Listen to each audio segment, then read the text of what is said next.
ওই জগন্নাথ ধামের অনুকরণে একটা দুর্গা অঙ্গন আমি বাংলায় করে দেব। দুর্গাঙ্গন করার প্রস্তাব বা প্রতিশ্রুতি তিনি দিলেন, কিন্তু ওয়াকফ নিয়ে যে সারা দেশব্যাপী যে একটা অস্থিরতা, যে মুসলিম সমাজের কাছে একটা ভয়ঙ্কর একটা আতঙ্কের সৃষ্টি করেছে, এবং সেখানে মুখ্যমন্ত্রী কিছুদিন আগে বলেছেন যে পশ্চিমবঙ্গে ওয়াকফ নিয়ে কোনো প্রতিবাদ আন্দোলন করা যাবে না। মুসলিম সমাজ হতাশ হয়েছে, এ ব্যাপারে তার কোনো গুরুত্বপূর্ণ বক্তব্য বা মতামত 21শে জুলাইয়ের মঞ্চ থেকে উঠে আসেনি। এটা কে বলেছেন? এটা বলেছেন কি প্রশাসনিক প্রধান রাজ্যের মুখ্যমন্ত্রী বলেছেন, নাকি তৃণমূল সুপ্রিমো বলেছেন? যদি তিনি পার্টির তহবিল থেকে যদি করেন বা তার ব্যক্তিগত তহবিল থেকে করেন, তার শুভানুধ্যায়ী পরিচিত বন্ধু ব্যবসায়ীদের থেকে টাকা সংগ্রহ করে যদি তিনি করেন, সেখানে কোনো আপত্তি নেই। কিন্তু রাষ্ট্রের তহবিল থেকে, রাষ্ট্রের মুখ্যমন্ত্রী হয়ে, রাজ্যের প্রশাসনিক প্রধান হয়ে কিন্তু তিনি এগুলো করতে পারেন না।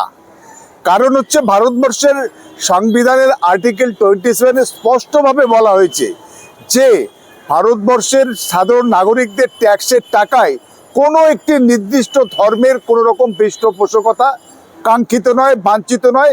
সেটা আইন বিরুদ্ধ, সেটা সংবিধান বিরুদ্ধ কাজ।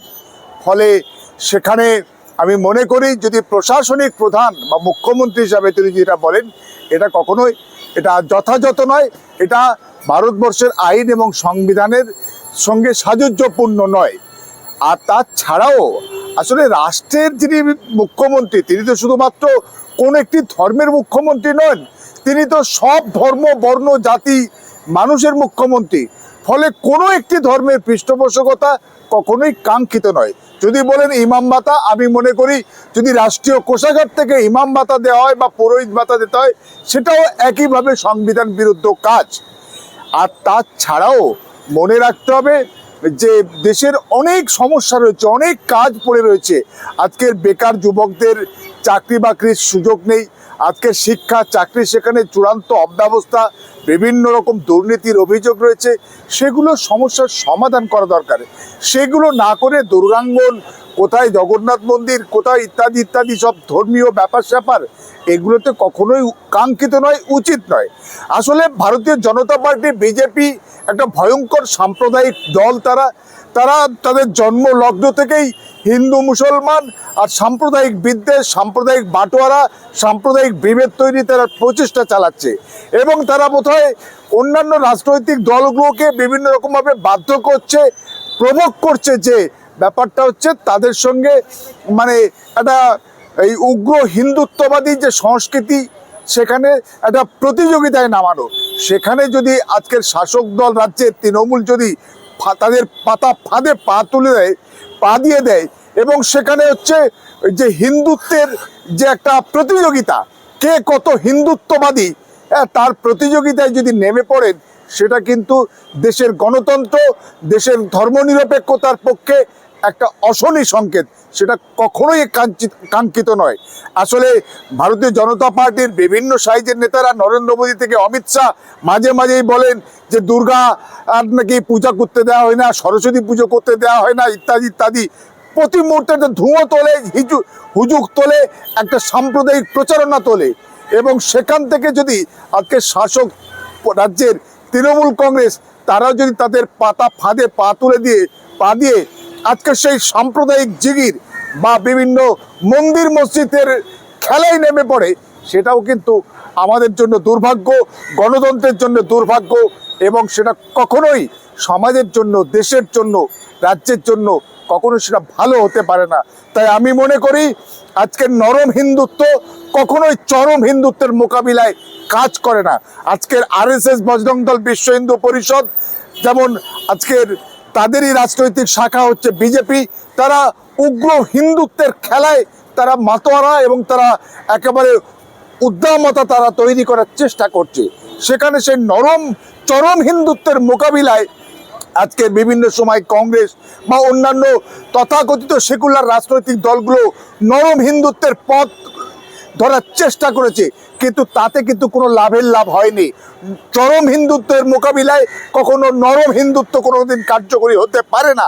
যেটা দরকার ভারতবর্ষের সংবিধান, ভারতবর্ষের যে ধর্মনিরপেক্ষ চরিত্র, ভারতবর্ষের যে গণতান্ত্রিক ব্যবস্থাপনা, সেটাকে আঁকড়ে ধরা বেশি বেশি করে সেখানে কোনো সাম্প্রদায়িক রাজনীতির জিগিরের মধ্যে ঢুকে না পড়া। আপনাদের মনে থাকবেন যে দেশের প্রথম প্রধানমন্ত্রী ছিলেন স্বাধীন ভারতের জওহরলাল নেহেরু, তখনকার রাষ্ট্রপতি ছিলেন রাজেন্দ্র প্রসাদ।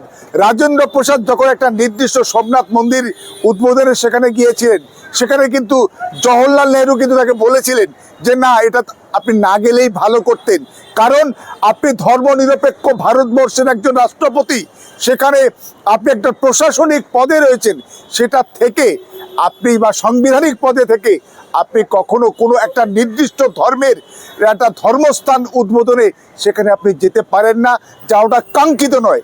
কিন্তু আজকে দেখছি ভারতবর্ষের বা বিভিন্ন প্রদেশের মুখ্যমন্ত্রী, প্রধানমন্ত্রী, স্বরাষ্ট্রমন্ত্রীরা সেই সমস্ত বাদ বিচার আর করছে না। সংবিধানের যে স্পিরিট সেটাকে তারা ভুলে যাচ্ছে।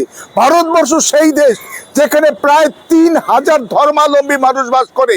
কোনো একটি ধর্মকে তুষ্ট করতে গিয়ে আর বাকি ধর্মকে কোনো রকমভাবে একটা প্রলেপ দেওয়ার জন্য আজকে বিভিন্ন রকম যদি প্রোগ্রাম নেওয়া হয়, সেটা কখনোই সেটা আইনের শাসন হতে পারে না।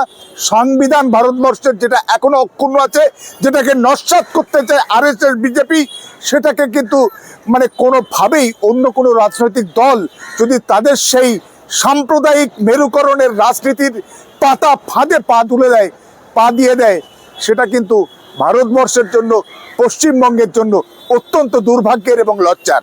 মুখ্যমন্ত্রী গতকাল 21 জুলাই মঞ্চ থেকে যে ওয়াকআপ নিয়ে যে একটা সমস্যা তৈরি হয়েছে, একটা বিল পাস হয়েছে, এই নিয়ে মুসলিম সমাজের কোনো মেসেজ দিলেন না, কোনো রকম কথাই বললেন না, এটা প্রশ্ন উঠছে। অনেক একটা অত্যন্ত গুরুত্বপূর্ণ মঞ্চ 21শে জুলাইয়ের মঞ্চ, সেখানে লক্ষ লক্ষ মানুষের জমায়েত। আজকে সব ধর্ম বর্ণের মানুষ তারা তৃণমূল কংগ্রেস করে এবং তারা সেখানে জমায়েত হয়েছে।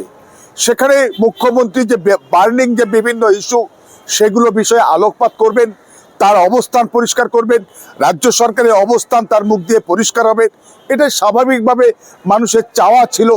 কিন্তু দেখা গেছে যে সেখানে দুর্গাঙ্গন করার প্রস্তাব বা প্রতিশ্রুতি তিনি দিলেন, কিন্তু ওয়াকআপ নিয়ে যে সারা দেশব্যাপী যে একটা অস্থিরতা, যে মুসলিম সমাজের কাছে একটা ভয়ঙ্কর একটা আতঙ্কের সৃষ্টি করেছে, এবং সেখানে মুখ্যমন্ত্রী কিছুদিন আগে বলেছেন যে পশ্চিমবঙ্গে ওয়াকআপ নিয়ে কোনো প্রতিবাদ আন্দোলন করা যাবে না। কিন্তু সেখান থেকে রাজ্য সরকার বা তৃণমূল কংগ্রেস রাজনৈতিক দল, আসলে 21শে জুলাইয়ের যে প্রোগ্রামটা কোনো প্রশাসনিক সভা নয়, একটি আপাতমস্তক একটি রাজনৈতিক সভা, একটি নির্দিষ্ট রাজনৈতিক দল তৃণমূল কংগ্রেসের একটা সভা, সেখানে দিয়ে তার দল কি ভাবছে এই ওয়াকআপ আন্দোলন নিয়ে, কেন তিনি আজকের ওয়াকআপ নিয়ে পশ্চিমবঙ্গে আন্দোলন করতে মুসলিম সমাজকে বাদ সাধছেন বা আপত্তি করছেন, সেটা তিনি আরো বিস্তৃতভাবে ব্যাখ্যা করবেন বা সেখানে তার দলের অবস্থানটা কি মুসলিম সমাজকে জানাবেন, এটা স্বাভাবিক চাহিদা ছিল। কিন্তু মুসলিম সমাজ হতাশ হয়েছে, এ ব্যাপারে তার কোনো গুরুত্বপূর্ণ বক্তব্য বা মতামত 21শে জুলাইয়ের মঞ্চ থেকে উঠে আসেনি। তবে আশা করি এটা হয়তো তার কানে যাবেন আপনাদের মাধ্যমে বা আরও অন্যান্য জায়গায় সোশ্যাল মিডিয়ায় বা মুসলিম সমাজের পক্ষ থেকেও কিন্তু ইতিমধ্যে আওয়াজ উঠেছে। শুধুমাত্র বিজেপির জুজু, বিজেপির ভয় দেখিয়ে মুসলিম ভোট ব্যাংকটাকে কিন্তু ধরে রাখা সম্ভব নয়, কারণ মুসলিম সমাজের মধ্যে একটা শিক্ষিত শ্রেণী তৈরি হয়েছে, তাদের মধ্যে প্রচুর ডাক্তার, ইঞ্জিনিয়ার তৈরি হচ্ছে, ফলে তারা কিন্তু চায় ডিউ শেয়ার, ডিউ রেসপেক্ট। শুধুমাত্র বিজেপির জুজু, আরএসএস এর ভয়, হিমন্ত বিশ্ব শর্মা, যোগী আদিত্যনাথ কি করছে সেটা দেখিয়ে কিন্তু শুধুমাত্র মুসলিম ভোট ব্যাংকটাকে ব্যবহার করা যাবে না। তারা ডিউ শেয়ার এবং ডিউ রেসপেক্ট চায়, তাদেরকে দিতে হবে। এটা কিন্তু কোনো রকম কোনো বাড়তি চাওয়া নয়, এটা একটা গণতান্ত্রিক চাওয়া, এটা একটা সাংবিধানিক চাওয়া, একটা নাগরিক অধিকার।